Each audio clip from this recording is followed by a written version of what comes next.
I have seen innocent people lose everything because someone trusted the wrong address instead of the truth. At exactly 5:02 on a cold Tuesday morning, the first pounding strike rattled the front door of apartment 4C.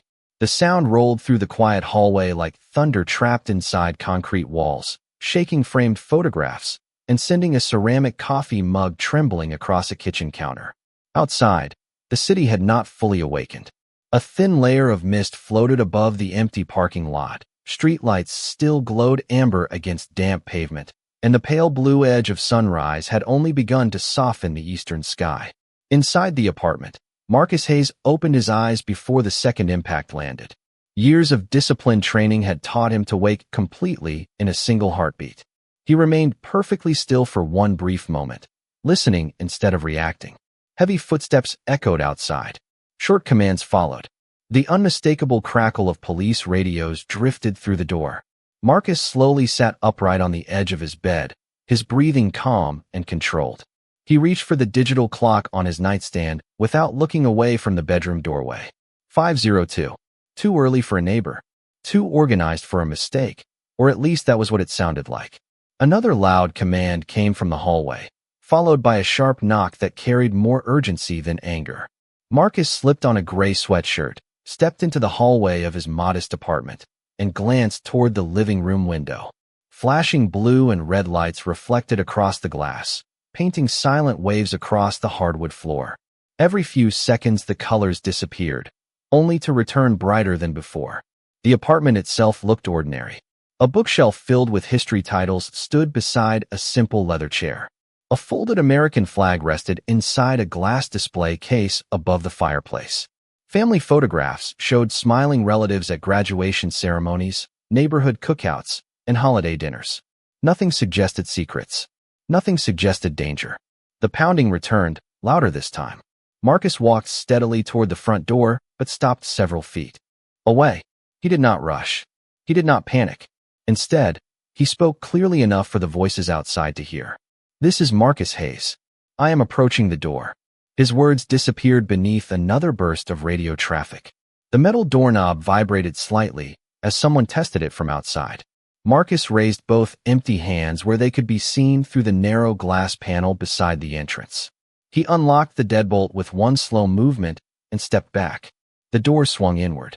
Several uniformed officers entered with disciplined precision, scanning every corner of the apartment before their eyes settled on Marcus.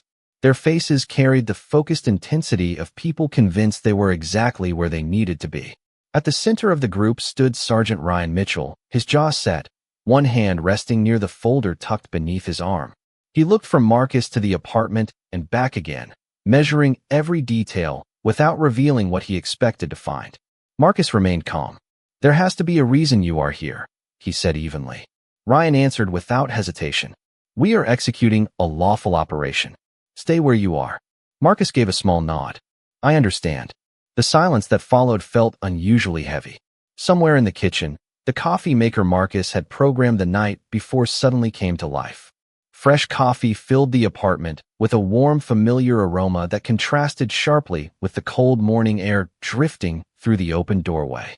One younger officer briefly glanced toward the sound before returning his attention to Marcus.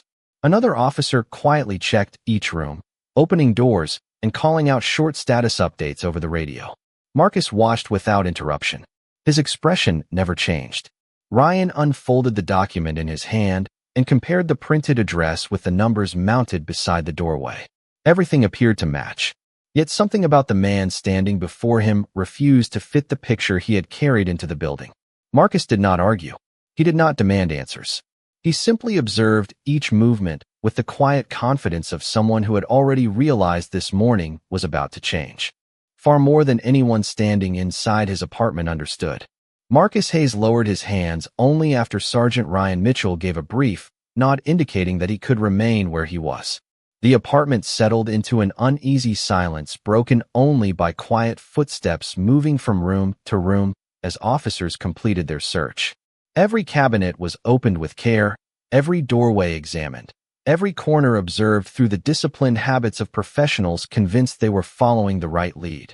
Marcus neither interrupted nor protested. Instead, He stood beside the kitchen counter while the aroma of freshly brewed coffee drifted through the apartment, creating an almost surreal contrast to the tense atmosphere surrounding him. One officer glanced toward the family photographs displayed on the bookshelf. Another noticed framed certificates hanging in the hallway, but continued without comment. Marcus quietly watched each movement, his expression revealing neither frustration nor fear. Long before this morning, he had learned that composure often revealed more than arguments ever could. For nearly 3 years, Marcus had lived inside this ordinary apartment without attracting attention. His neighbors believed he worked as an information technology consultant because they occasionally saw him carrying a laptop bag before sunrise and returning long after sunset. They waved politely when passing him in the hallway, sometimes asking whether he traveled for business, so often because of demanding clients. Marcus always smiled, exchanged a few friendly words, and never offered unnecessary details. His real profession required invisibility far more than recognition. Every routine had been carefully designed to appear ordinary. Every habit protected investigations that depended upon complete discretion. Most mornings began before 5 o'clock. Marcus prepared black coffee, reviewed encrypted briefing notes stored inside secure government equipment, and drove an unremarkable gray sedan through downtown streets before the city reached full speed. He preferred simple restaurants, paid with the same debit card every week, and avoided routines that attracted unnecessary curiosity. Years of federal service had taught him that successful investigations rarely depended upon dramatic confrontations. They depended upon patience, observation, and the ability to blend into everyday life without leaving memorable impressions. His apartment reflected the same philosophy. The furniture was practical rather than expensive. Bookshelves held biographies of investigators, American history, constitutional law, and cybersecurity. A folded running jacket rested neatly across the back of a dining chair beside a pair of well-worn athletic shoes. On one wall hung a photograph of Marcus standing beside his late father outside a neighborhood recreation center after volunteering at a youth mentoring event. His father had often repeated a lesson Marcus never forgot. Character is measured by what you protect when nobody is watching. Those words remained with him through every assignment, every difficult decision, and every moment requiring restraint instead of pride. Across the living room, Sergeant Mitchell slowly examined the apartment with growing uncertainty. Nothing resembled the intelligence briefing he had reviewed before sunrise. There were no signs of hurried departures, hidden identities, or suspicious behavior. Everything appeared carefully organized, almost methodical. Even the kitchen counter held only ordinary items. A fruit bowl, unopened mail, a legal notepad filled with neat handwriting, and a calendar marked with routine appointments. Mitchell quietly unfolded the operation packet once again, comparing apartment numbers, building layout, and supporting information. The address matched perfectly, yet the environment surrounding him suggested an entirely different story. Marcus noticed the hesitation but chose not to exploit it. "Sergeant," he said calmly, "I understand you have responsibilities to complete. When you finish, I would appreciate the opportunity to ask one question." Mitchell looked up. "What question is that?" Marcus answered without raising his voice. "Who gave you confidence that this was the right door?" The words lingered inside the apartment long after they were spoken. No accusation, no anger, only quiet curiosity. One younger officer briefly stopped searching and looked toward his supervisor before returning to his assignment. Outside, the first rays of morning sunlight finally reached the upper floors of the apartment building, replacing the flashing reflections from emergency vehicles with a softer golden light. Through the living room window, the city slowly awakened as commuters stepped onto sidewalks and distant traffic began its familiar rhythm. Inside apartment 4C, however, time seemed suspended. Sergeant Mitchell folded the operation packet one more time, sensing that the answer to Marcus's simple question might prove far more important than anything his team expected to find inside the apartment. Sergeant Ryan Mitchell remained motionless for several seconds after Marcus Hayes finished speaking. The question itself had been simple, yet it carried a weight that settled over the apartment more heavily than the presence of the officers. Mitchell had led hundreds of operations during his career. Procedures, checklists, intelligence briefings, and verified warrants formed the foundation of every decision he made.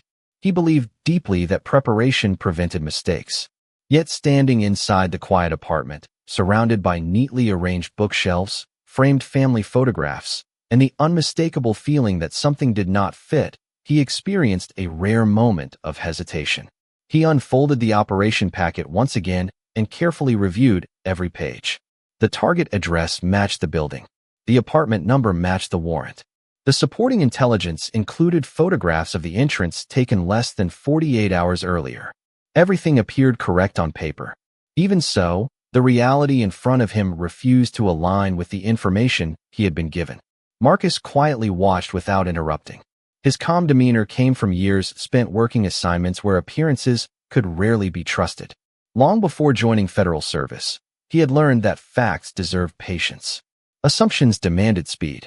The difference between those two ideas often determined whether innocent people became collateral damage in someone else's certainty. During his first year at the Federal Bureau of Investigation, one senior instructor repeated the same lesson until every trainee could recite it from memory. Verify the evidence before believing the story. Marcus had carried those words through every investigation since then. They shaped the way he interviewed witnesses, reviewed reports, and evaluated information that seemed obvious at first glance. More than once, they had prevented entire cases from collapsing because someone had been willing to slow down long enough to ask one additional question. Mitchell lowered the paperwork and glanced across the apartment again. The legal notepad on the kitchen counter caught his attention. Several pages contained handwritten reminders about community meetings, evidence review deadlines, grocery items, and an upcoming appointment to speak at a local youth leadership program. Nothing suggested the reckless lifestyle described in the intelligence summary. Near the living room window rested a pair of running shoes beside a folded windbreaker with reflective strips, while a chessboard remained set exactly as though someone had been studying an unfinished match before going to bed. The apartment reflected discipline rather than disorder. It felt lived in, not staged. One of the younger officers quietly approached Mitchell and spoke in a low voice. "Sergeant, every room has been checked. Nothing unusual." Mitchell acknowledged the report with a slight nod, but said nothing further. Marcus finally broke the silence. "Would you mind telling me the name attached to your warrant?" Mitchell studied him for a moment before answering. "That information is part of an active investigation." Marcus nodded respectfully. "I understand." He paused briefly before continuing. "Then allow me to ask something different. Did anyone personally verify the individual living here before this morning?" Once again, the apartment became silent. Outside, the sounds of the waking neighborhood slowly grew louder. A school bus stopped at the corner.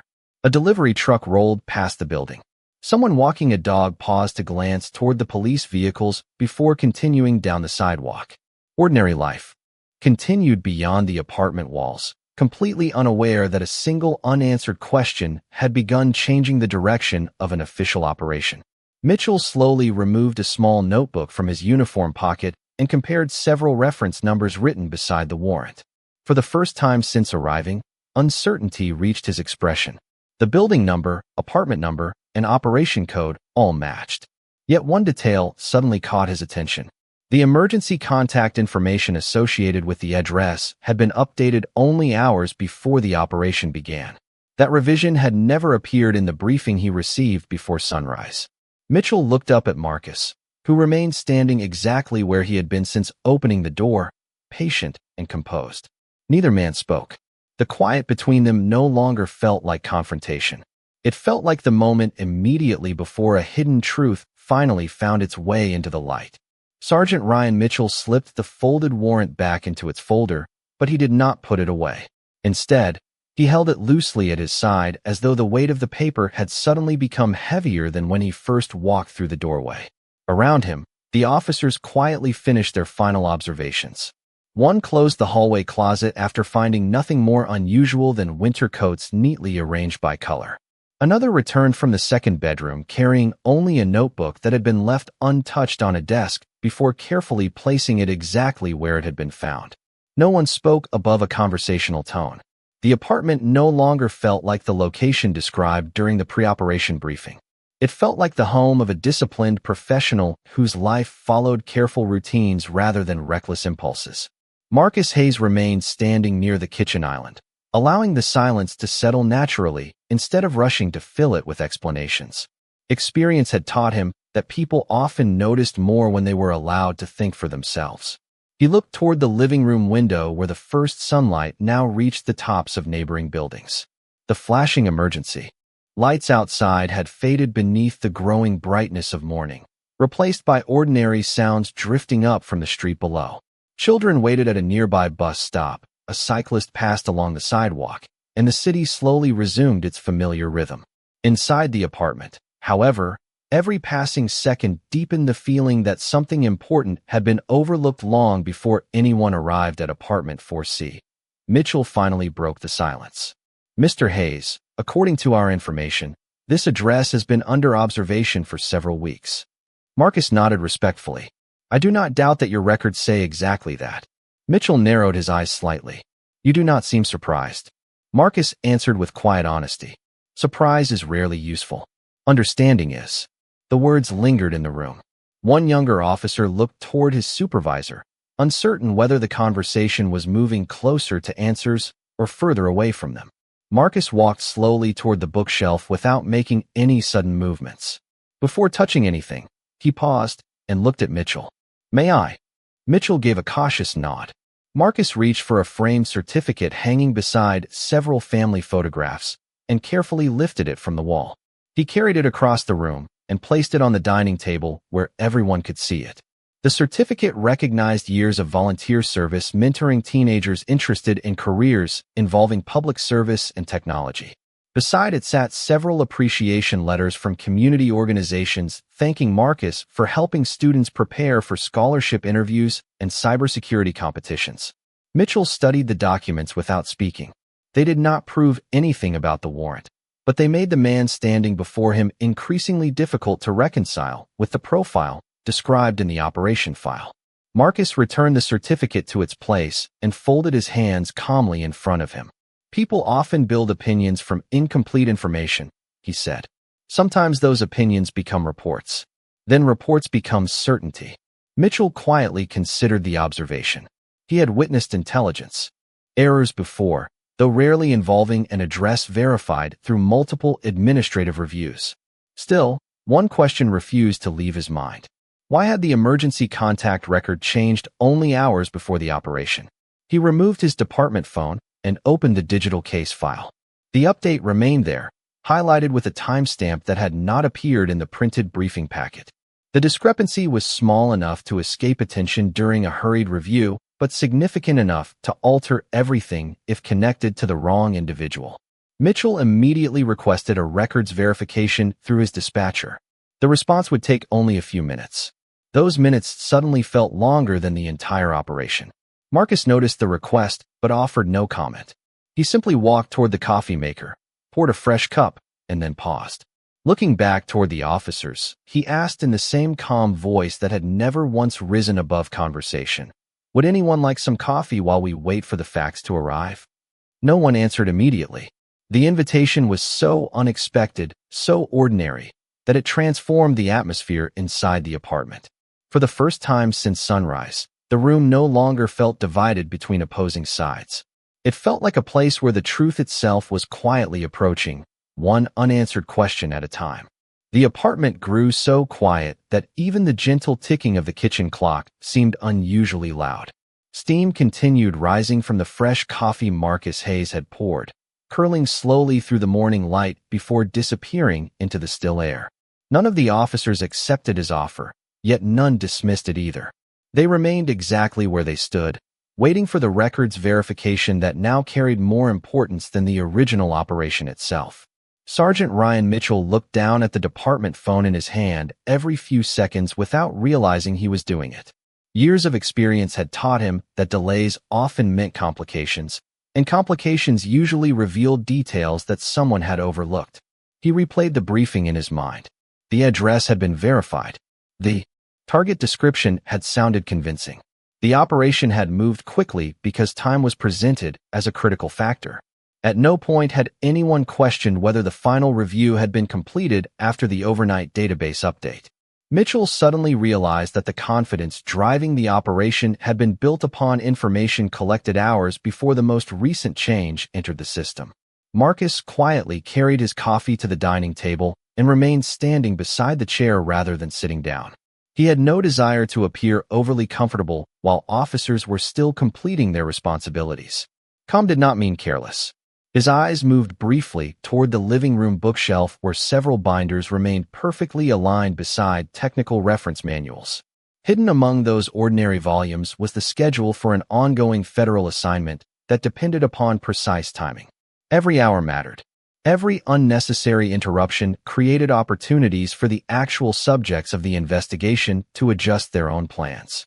Marcus understood that better than anyone in the room, yet he refused to let frustration dictate his decisions. His responsibility had always been to protect investigations through discipline rather than emotion. One young officer quietly approached the window and glanced outside. Neighbors had begun stepping into the hallway, exchanging confused looks as they noticed police vehicles parked below. Curtains shifted across nearby apartments. A delivery driver paused beside the entrance before continuing toward another building. Ordinary people naturally became curious whenever official activity appeared without explanation. Marcus noticed the growing attention outside and spoke gently. "Sergeant, whatever the outcome, I hope your team leaves with the same professionalism they arrived with. These families deserve normal mornings." Mitchell looked toward the hallway beyond the open apartment door. The words struck him harder than criticism would have. Marcus had not complained about the disruption to his own home. Instead, he was thinking about the neighbors who had done nothing more than wake up to flashing lights outside their windows. Before Mitchell could respond, the department phone vibrated in his hand. Every officer instinctively looked toward him. He answered immediately, speaking only a few quiet words before listening carefully. As the conversation continued, the confidence that had defined his posture since arriving gradually gave way to focused concentration. He opened the digital case file, compared several reference numbers, then asked the dispatcher to repeat one specific timestamp. Marcus remained silent. He did not attempt to guess what was being said. The apartment seemed suspended between two versions of the same morning, one built upon assumption and the other slowly assembling itself through verified facts. Mitchell finally ended the call, but did not lower the phone. Instead, he stared at the screen for another long moment. The overnight update had redirected the investigation to a different apartment in a neighboring building after additional surveillance confirmed the original address was no longer associated with the intended subject.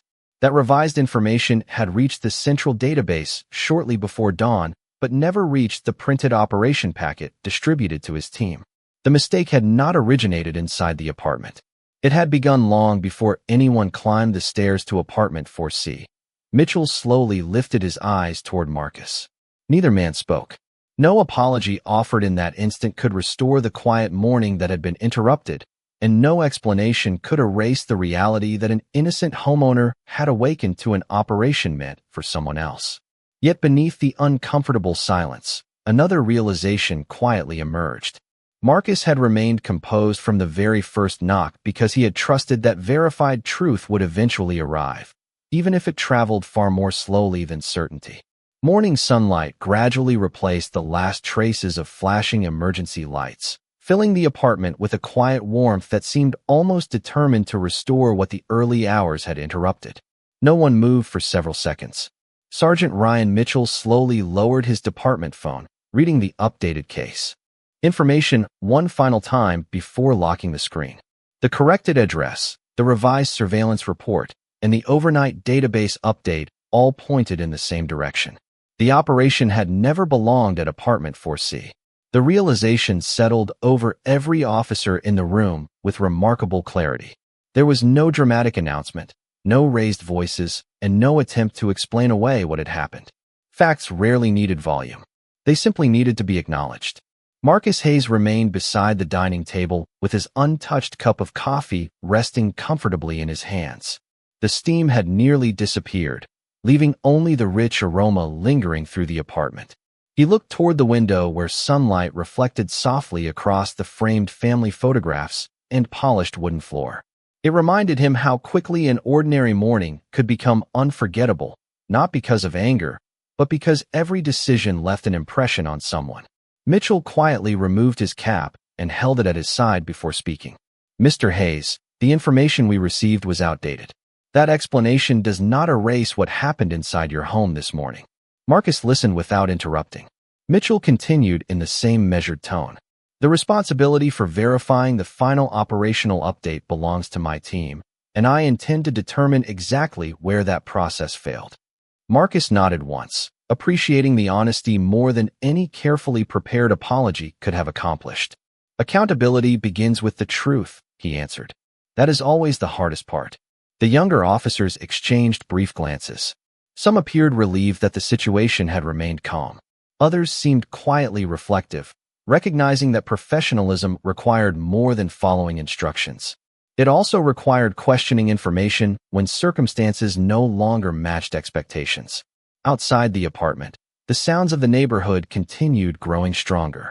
Children laughed while walking toward school. Delivery trucks unloaded packages across the street.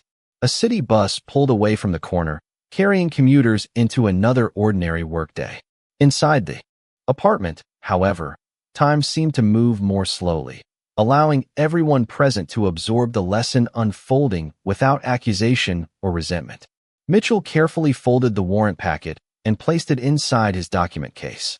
Before closing it, he removed a blank incident memorandum and wrote several notes by hand, recording the database discrepancy, the timestamp conflict, and the incomplete briefing that had led his team to the wrong residence. He knew every detail would later be reviewed, but he wanted the first record to reflect exactly what had happened, while every observation remained fresh. Marcus watched quietly. Years of federal service had taught him that integrity often revealed itself in small moments long before major decisions were made. A person willing to document an uncomfortable truth usually cared more about preventing future mistakes than protecting personal pride. Mitchell finally looked up. "May I ask you one question?" Marcus smiled faintly. "Of course." Mitchell hesitated before speaking. "When we entered your apartment, you never appeared afraid or angry. You simply waited. How?" Marcus glanced toward the folded American flag displayed above the fireplace before answering. "Because I have spent my career asking people to trust facts instead of first impressions. If I abandoned that principle the first time it became difficult, then I would not deserve anyone else's trust." The room fell silent again, but this silence felt entirely different from the one that had greeted the officers when they arrived. It no longer carried uncertainty. Instead, it carried understanding. Mitchell extended his hand. Marcus accepted it without hesitation.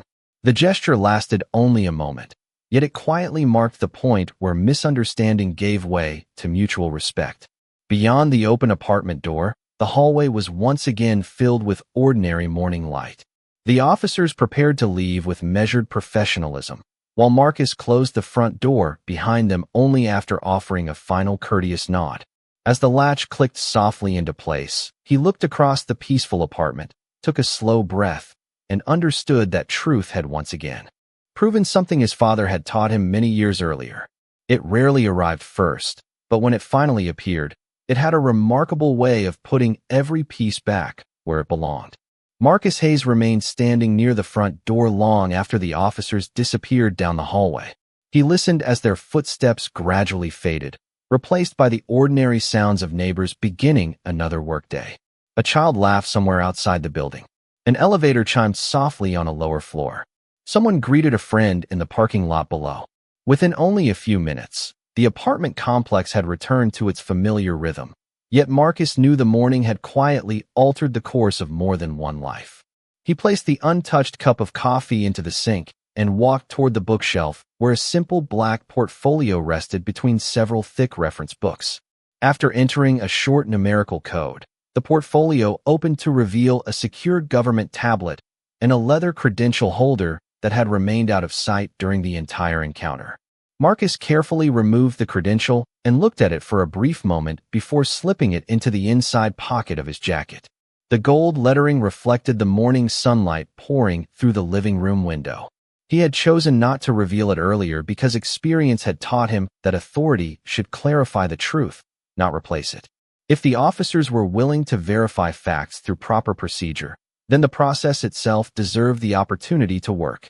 His phone vibrated quietly across the dining table. The secure display showed a familiar name. Special Agent Evelyn Brooks, the supervisory agent coordinating the federal investigation, had been monitoring developments since before sunrise. Marcus answered immediately. "Good morning," she said in a calm voice. "I received confirmation that the local operation reached your apartment before the overnight update was distributed." Marcus glanced toward the repaired stillness of his home. "That is correct." There was a brief pause before she continued. "The investigation remains on schedule. The actual subject relocated shortly before midnight, and the revised address reached the central database at 4:31 this morning. Unfortunately, the printed operational packet had already been prepared." Marcus nodded, even though she could not see him.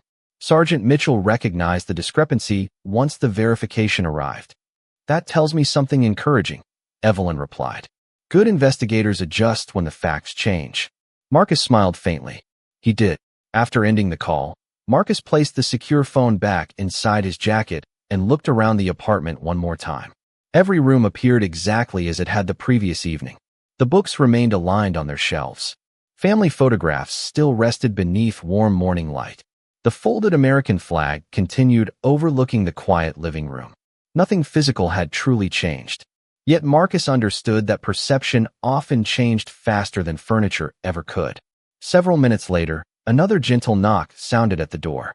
This time it carried none of the urgency that had shaken the apartment before dawn. Marcus opened the door to find Sergeant Ryan Mitchell standing alone, holding a small document envelope in one hand. The hallway behind him was empty. "I wanted to return personally," Mitchell said. "Our evidence team confirmed that nothing inside your apartment requires additional review." Marcus accepted the envelope with a courteous nod.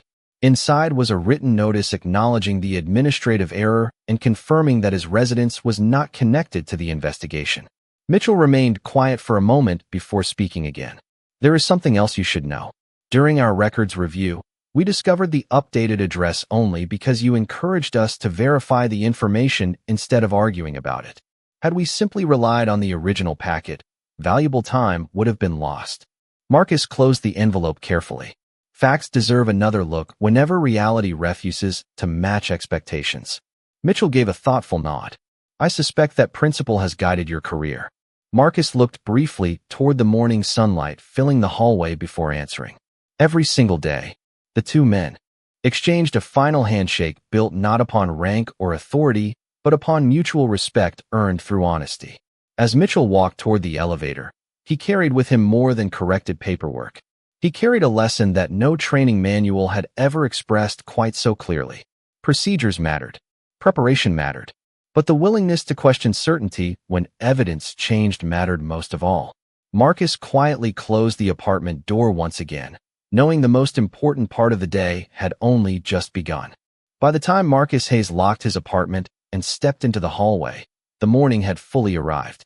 Warm sunlight poured through the stairwell windows, replacing every trace of the uncertainty that had filled the building only hours earlier.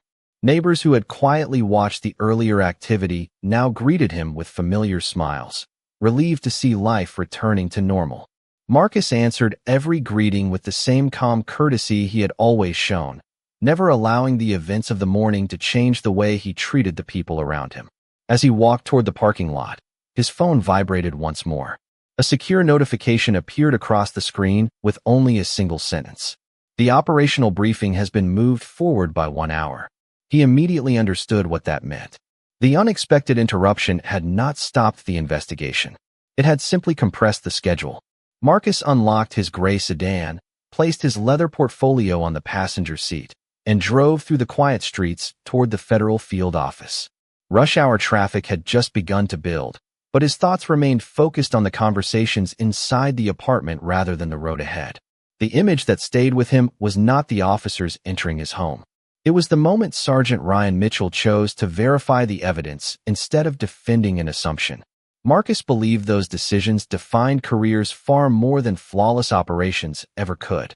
40 minutes later, he entered the secure federal building, passed through multiple access checkpoints, and arrived inside a conference room where digital maps covered one wall and investigative timelines stretched across another. Several agents were already reviewing overnight developments. Special Agent Evelyn Brooks looked up from a tablet and offered a brief nod. I heard everything remained professional. Marcus placed his portfolio on the table. Professional enough to prevent a larger mistake. Evelyn smiled slightly.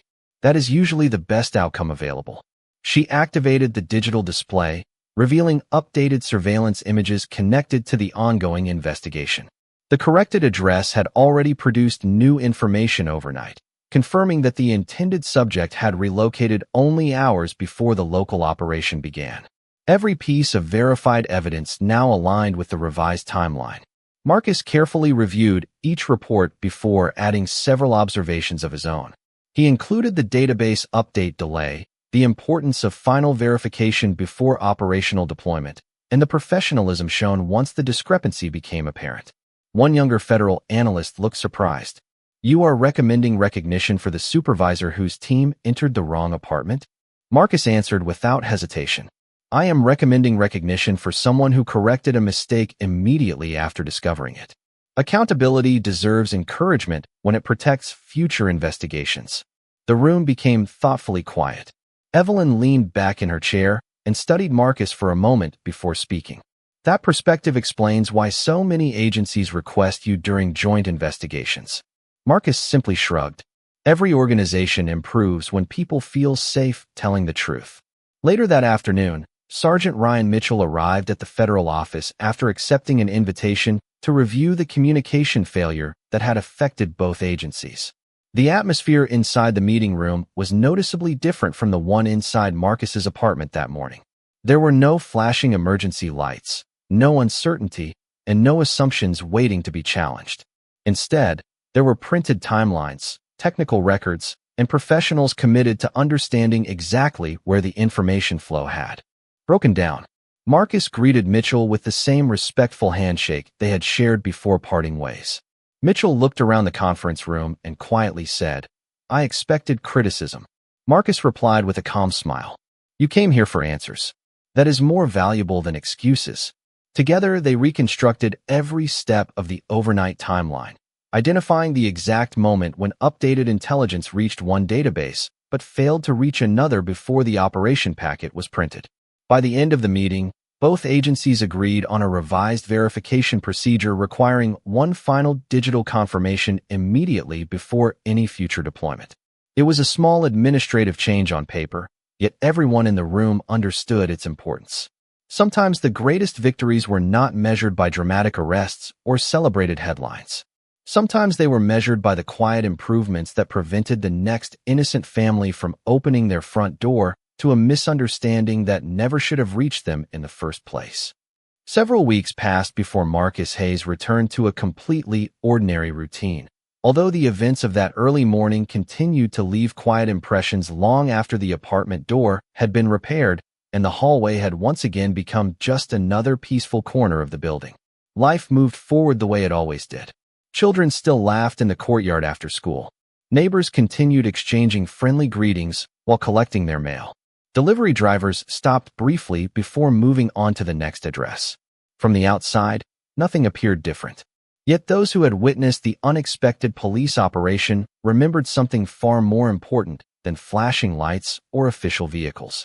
They remembered the remarkable calm of the man who had chosen patience over anger and truth over assumption. Inside the federal field office, the revised verification procedures developed after that morning quickly became standard practice during joint operations. What had begun as a simple administrative review gradually evolved into a training example shared with new investigators from multiple agencies. Instructors emphasized that accurate information was only valuable when every update reached every person responsible for acting upon it. More importantly, they reminded every trainee that confidence should never replace verification, no matter how experienced someone believed themselves to be.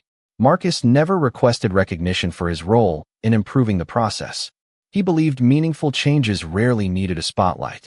They simply needed people willing to act with integrity when circumstances offered easier alternatives.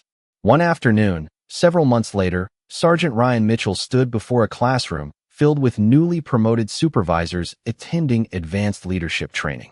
Rather than presenting one of his successful operations, He chose to describe the morning that had challenged his own assumptions. He explained how quickly confidence could become certainty and how dangerous certainty became when it stopped listening to new evidence. He spoke about professionalism, accountability, and the importance of correcting mistakes immediately instead of protecting personal pride. Near the end of the presentation, one officer asked what lesson had stayed with him more than any procedural update. Mitchell paused before answering. The person whose home we entered treated us with more respect than we had earned that morning. I realized that integrity is easiest to admire when everything goes well. Its true value appears when someone has every reason to respond differently and chooses wisdom instead. Marcus never learned exactly what had been said during that presentation. He probably would have smiled politely if someone had told him. Recognition had never been his goal. On a cool autumn morning, he once again left apartment 4C before sunrise carrying the same leather portfolio and wearing the same quiet confidence that had always defined him. The repaired front door opened smoothly behind him before closing with a soft click. Morning air carried the scent of fresh rain across the sidewalks, while golden light slowly spread between the buildings. As Marcus reached the parking lot, he noticed Sergeant Mitchell walking toward his own vehicle. After attending a nearby community meeting, their eyes met across the quiet lot. No words were necessary. Mitchell simply offered a respectful nod. Marcus returned it with the same calm expression that had greeted him on the most difficult morning either of them had shared. Then each man continued in his own direction, carrying different responsibilities but the same renewed understanding. The city awakened around them with familiar sounds of buses, bicycles, conversations, and distant traffic blending into another ordinary day. Above the apartment buildings, sunlight reflected across windows that had witnessed confusion give way to clarity, assumption give way to evidence, and strangers become professionals connected by mutual respect rather than misunderstanding. Marcus unlocked his car, placed the leather portfolio on the passenger seat, and paused for one final moment before starting the engine. His father's words quietly returned to him exactly as they had countless times before. Character is measured by what you protect when nobody is watching. He smiled almost imperceptibly, started the engine, and drove toward another day of service, leaving behind nothing more than a peaceful street, a repaired front door, and the quiet certainty that truth, no matter how delayed, always finds its way home.